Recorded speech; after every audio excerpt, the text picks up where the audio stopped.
Tamam işte.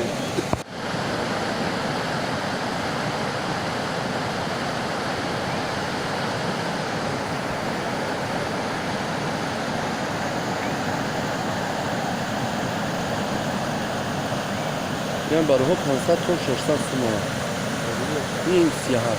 Yine biraz verin onu. Ya amca. Bana ne diyor? Hansa şaştan sumo.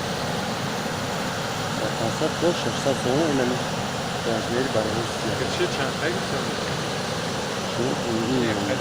Yine biraz bu sol bir sesle açtı. Ne biraz veri. Sıkar. Çıkıyor şimdi bak. Kataşı diyor mu? Bu. Kaç işte. Çan kilo kaç? Sezgahlı kırk. Ama pilav olsun.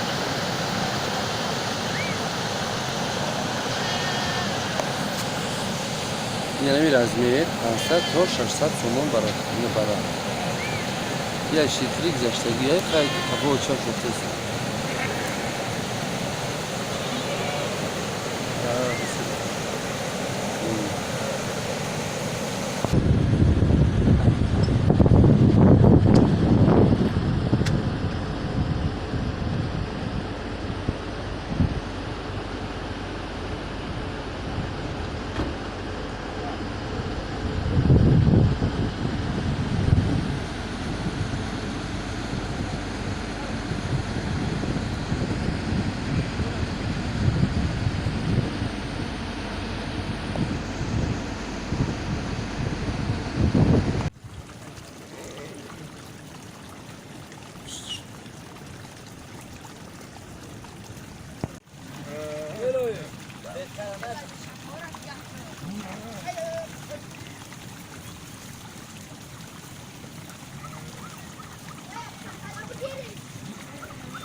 Ari, mo paro